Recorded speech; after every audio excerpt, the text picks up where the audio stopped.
Presta, moçambicano, sou professor universitário na área da saúde, mas me dedico um pouco à cultura através da música, sobretudo, mas não só. Sou coordenador do grupo TP50, tá bom assim? Eu sou Marílio Wane, sou investigador do ARPAC. ARPAC é um órgão do Ministério da Cultura e Turismo, vocacionado para a pesquisa do patrimônio cultural e material de Moçambique. E há 13 anos trabalho nessa instituição no setor de etnomusicologia, onde nós fazemos pesquisas sobre essa parte do patrimônio cultural de Moçambique, que é a música. E sou formado em Ciências Sociais, sou antropólogo e também fiz um mestrado em Estudos Étnicos Africanos na Universidade Federal da Bahia em 2010, e desde então tenho trabalhado principalmente com pesquisa na área de música em Moçambique. O que é a música moçambicana? Como é que a gente pode definir? Pergunta fácil de responder, né? Fácil? Caramba, é difícil pra caramba. Por isso mesmo, olha, eu acho que a música moçambicana é indefinível, não é? Dizer que é a música que se faz neste território, que foi delimitado na Conferência de Berlim, como chamaram de Moçambique. Só a partir daí já dá para ver que é muito difícil não só definir a música moçambicana como qualquer coisa. A construção de Moçambique faz-se primeiro por uma definição colonial e depois por um pragmatismo dos nacionalistas na luta contra o sistema colonial, usaram essa definição como a nossa terra, não Moçambique, o espaço da nossa terra. No ARPAC, fazendo uma pesquisa sobre a Marabém. A ideia era procurar perceber quais são as raízes da Marabém e como ela se tornou um símbolo, porque costuma-se dizer que Moçambique é o país da Marabém. Só que essa afirmação muitas vezes é contestada, porque as pessoas dizem que não é daqui do sul de Moçambique, que é um estilo de música ligado ao sul de Moçambique e não pode ser considerado Uma música nacional. uma música nacional. Por que um estilo de música de uma parte do país, porque historicamente, né, passou a ser utilizado como símbolo de uma coisa, mas mesmo sabendo que não é praticado em todo o país. E talvez nem apreciado em todo o país. E como é a sua avaliação sobre isso? Porque esse processo não é específico de Moçambique.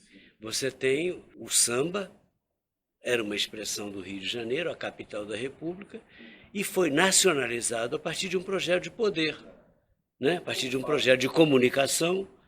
O samba, igualmente, é a música de Luanda, não é a música nacional. É como o fado, que é a música de Lisboa. O que aconteceu é que no tempo colonial houve duas coisas que os colonos apresentavam quando havia visita e lançaram para fora. Foi os jubileiros de Zavala, que eram sendo muito chamados para aqui, para quando vinha, ficou famoso, foi o rei, não sei o quê, que era uma coisa impressionante. E a Marrabém. Ele não é um símbolo. O poder considerava que isso era um símbolo. Como um símbolo. Que era a música Elisa Weck, que é famosa. Muitas marabentas são cantadas, compostas nas línguas aqui do sul. Do sul. Quase todas, né? E isso não toca as pessoas fora daqui do sul. Elas são cantadas. Na língua Xangana e Ronga, principalmente. Então, o que reforçaria um caráter nacional. Não, muito pelo contrário. o que é que tu queres dizer nacional? É que nacional significa a representatividade depois do país. É nacional porque é moçambicana. A Marrabenta é moçambicana.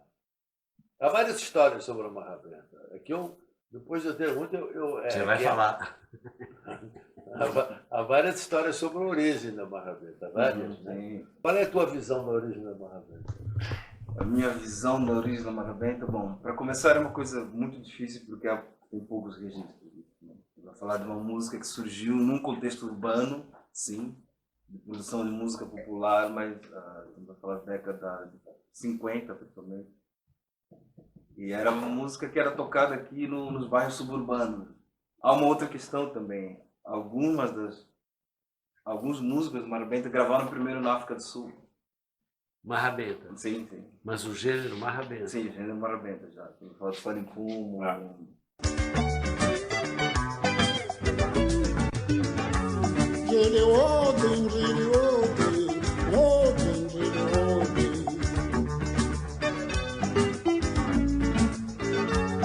Enfim, porque eram moçambicanos que estavam na África do Sul muito nesse fluxo do trabalho migratório e tinham a oportunidade de gravar lá algo que era difícil aqui, em Lourenço Mar.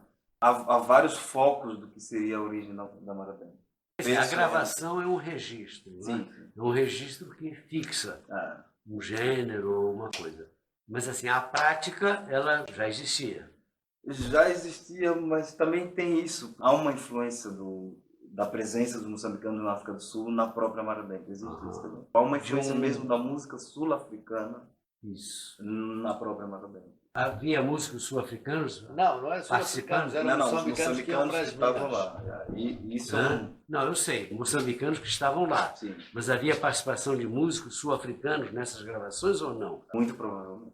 O fato de haver músicos ou técnicos sul-africanos, isso deve ter influenciado na sonoridade. Sim, acho que sim.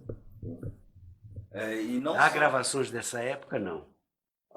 Sim, as primeiras gravações de Fado em Fumo, década de 50.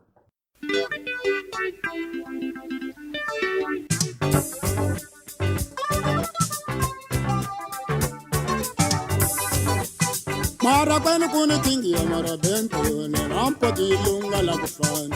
Marabani kuni kingi ya marabenta rampa di lunga. Não só do ponto de vista técnico, mas nós em Moçambique somos muito influenciados pela música sul-africana, não só na marabenta, mas em outros estilos também. Então você acha que o primeiro caldo da marrabenta seriam as músicas sul-africanas ou seriam ritmos rurais São os ritmos moçambicanos, rurais, sim, ritmos sim. rurais? Eu acho que é possível dizer isso. Que essas pessoas levavam consigo, né? Estando na África do Sul, tinham a oportunidade de gravar. Mas a história que Sim, contam, sim, assim, aqui o Craveirinha Hum. defendia quase a morte, era que havia aqui uns bares, né, na zona do subúrbio, tudo ali, Mafalala. Chibacuri, e havia, inclusive, o bar que aparece nas histórias é sempre o mesmo, os Cumurianos, que era gente, não era gente só, mas se concentrava, gente que vinha das Comoras, havia muita. Então, nesse bar havia um sujeito que, inclusive, nem era moçambicano, rebentava cordas para tocar esse estilo. Então, dizia, rabenta! Já não lembro o nome dele. Rabenta, mas rabenta, por causa do prefixo dele, né? Ficou uma rabenta. Essa é a história mais. E a mais? Porque Porque o Sopa Craveirinha fala de defendeu várias essa, histórias, pronto, né? O Sopa fala 3 ou 4 Há várias, mas essa tem porque tinha a autoridade do poeta morto dizer que foi isso. Quando se discute essa coisa da origem da marabenta, há o problema do registro. Né? Há muita coisa que acontecia na década de 40, principalmente, que não tem registro. O que nós passamos a conhecer como marabenta, acho que tem esses 3 núcleos diferentes que é importante para pensar, que são os ritmos das zonas rurais, Galanga, Xingomana, Chuparatuana, Zucuta, que chamavam, enfim, uma série de ritmos das zonas rurais. São de regiões mais ao norte? Não. Daqui. Daqui da zona sul, principalmente província de Maputo e Gaza, principalmente. Então, era essa musicalidade que as pessoas... isso é importante. Que essas pessoas das zonas rurais traziam ou aqui, para a antiga Lourenço Marques, ou então para a África do Sul. Então, acho que a marabenta tem que ser pensada nesse triângulo. Por isso que Depois, quando tu pegas numa viola e metes um ritmo, começa a nascer uma outra coisa. Tu pegas numa violão, né? O pessoal começou a ter acesso à guitarra, sobretudo guitarra elétrica e tal, e transforma isso que ele está a falar, transporta isso para um coisa e tenta reproduzir, sai uma coisa necessariamente diferente, não sai exatamente aquilo, porque aquilo vem do tambor, não é? É importante pensar esses 3, digamos, núcleos, porque esse tipo de história muitas vezes acaba reforçando só um aspecto. Então, acho que é importante pensar nisso acontecer ao mesmo tempo. Quer dizer, os ritmos rurais, rurais, a presença na África do África do Sul Sul. e e a cultura das zonas suburbanas do Lourenço Mar. Não, essa história não define, rapaz, essa história do Marrabenta. Não é para dizer que o Marrabenta nasceu naquele bairro, é para dizer que o termo Marrabenta Sim, sim. nasceu daquilo, termo, Sim, não sim, a é música. verdade. Obviamente que a música. Aliás, não há. A música, um estilo musical não nasceu num dia num sítio qualquer. Né? Apesar do que, há um momento em que você começa a designar e que a coisa começa a ser reivindicada como tal. Exato. Entendeu? Então, por exemplo, assim foi com a Bossa Nova, assim foi com a MPB. Há um momento que não é há um processo e que não é assim, não há uma marca. Por exemplo, há um músico importante da Marabenta chamado Dylan Gingin. Foi ele. Ele diz Ele diz todos os dias. Sim, sim. Ele que inventou o Marrabenta. Então há uma disputa aí nesse. Yo, Dylan Gingin, sou eu. Yeah. O nome dele é Dylan Gingin. Ele criou a Marabenta, fez a Marabenta crescer, crescer, crescer. E até hoje nós aprendemos a Marabenta. Estou aqui, vou tocar a Marabenta para fazer animar todo o povo e população que está aqui dentro.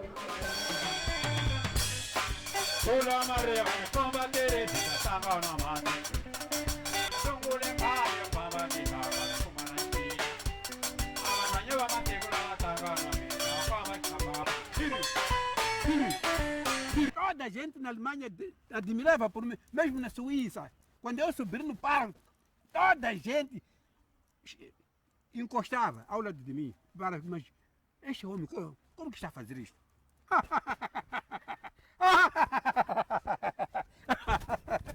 Dylan Gingin, sou eu. Obrigado. A versão dele e as outras versões. Ele diz claramente que foi ele. Sim, sim. Não, eu sei, ele diz, mas há outros Ele que ainda se tá vivo, reivindicam. dá pra- Reinventores não, da Marrabenta? Não há outros. Não há outro. Eu não conheço, não há outro? Há outro? Não. Mas olha só, a gente está conversando sobre a música moçambicana e o que surgiu? A Marrabenta. Então, estamos falando da Marrabenta. Não foi o início da nossa conversa. Então, você já citou a Marrabenta. Não, você é que falou de Marrabenta. Não, eu não falei de Marrabenta, não. Foi você que falou de Marrabenta. Então, o que mais? Eu perguntei você sobre a música moçambicana. Urbana, não, é que aí você deu espaço. É que você deu espaço para falar da música popular e urbana. Então, acho que Isso. começou com Não. Sim, nosso assunto é música popular urbana. Até porque a pesquisa sobre música rural, ela amplia muito. Sim. E eu não tenho condições de fazer essa pesquisa. Mas olha, o que acontece aqui na música urbana é assim, é que até a independência, a coisa gerou-se, na minha opinião. Né? No tempo, depois quando vem a luta armada, e a guerra da luta armada, porque houve várias guerras da luta armada, o que acontece é que a Marrabenta, essa coisa que é muito Marrabenta, ou os grupos nacionais que tocavam até coisas de fora. Não, De fora? de fora, os, sei lá, Do Brasil. Majacasianos. Você ouve falar o grupo dos Majacasianos. Você vai ouvir a música dos Majacasianos e pensa que vai ouvir música do Majacasi. Vai ouvir música brasileira. Tem música brasileira. Sim. Tocada de uma forma que você vê logo que não são brasileiros e que tem uma raiz. Mas era música brasileira. Vai ver o conjunto João Domingos, que toca o quê? Marrabenta, música brasileira. Ou algumas coisas populares portuguesas e eventualmente uma coisa sul-africana. Então, a música ficou muito à volta da Marrabenta e de coisas satélites, ou tocando músicas de fora. Foi muito assim no tempo. A música de fora você citou basicamente a brasileira. África do Sul um pouquinho. Mas África eu cresci, do Sul, eu, por exemplo. Que tipo de música da África do Sul? Geral, assim? Ela, Algum mas artista mesmo específico? assim, era muito fechado. Mesmo assim, era muito fechado. Eu, por exemplo, cresci. Sempre a ouvir a música moçambicana, para mim era Marrabenta e Timbila. Ponto final, parágrafo. Eu que não era, que era, portanto, filho de portugueses, vivendo na região portuguesa do país, né? Então eu cresço nisso. Quando se dá a independência, há um corte nisso. Incluso houve uma repressão a Marrabenta. Há uma repressão a Sim. Marrabenta? Por quê? Porque a independência veio com um regime radical.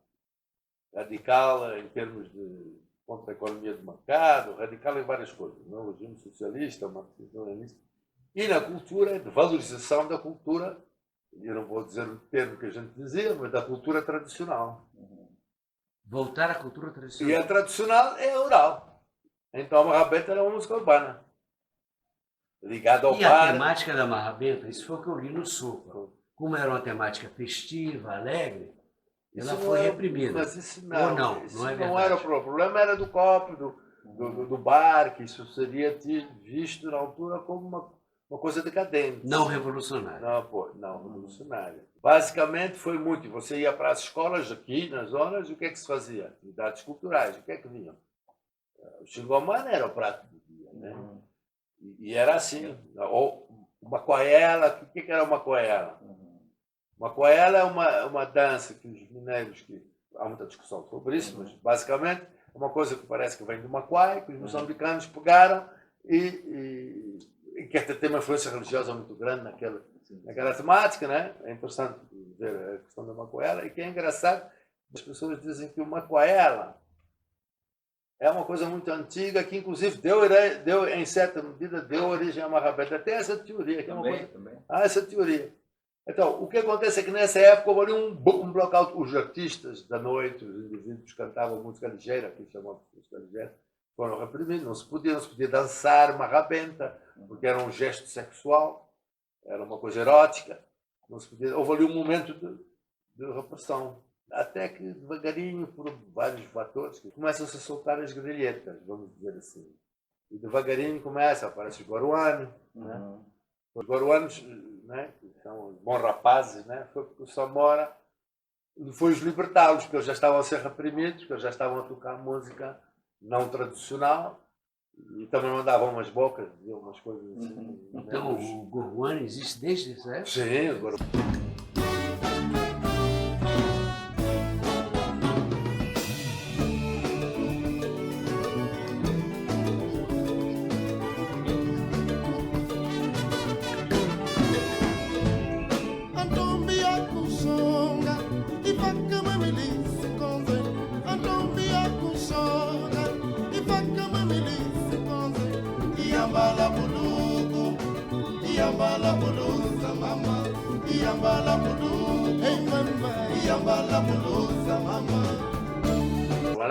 É a banda mais Não é antiga. só com o Roberto. Tirando a Orquestra Jambo, né? Sim. Que é a banda mais antiga do Moçambique.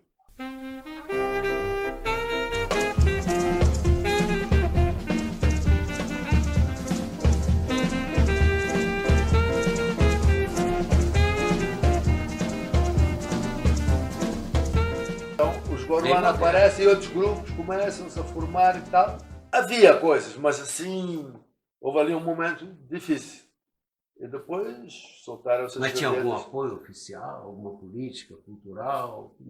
A política cultural era essa, promover as atividades culturais tradicionais. Essa era a política. Tradicionais. Com canção revolucionária. Até abrir a economia do mercado, né? Sim, sim. 88, por aí. Mesmo assim foi devagarinho, até o fim da guerra, que foi em 92. Aí em 92, bum! Começou... Virou Começou, capitalista. abre jornais, livros, começam a... Hoje o Maputo tem uma oferta cultural que não era impensável há 10 anos. Você não consegue ver metade do que quer ver. Não consegue.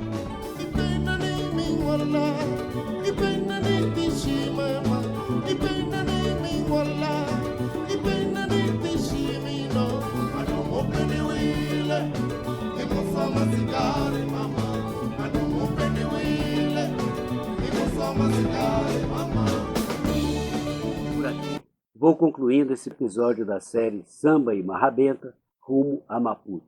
Convido vocês a assistir aos episódios seguintes e assim fazer parte desta nossa caravana em Maputo.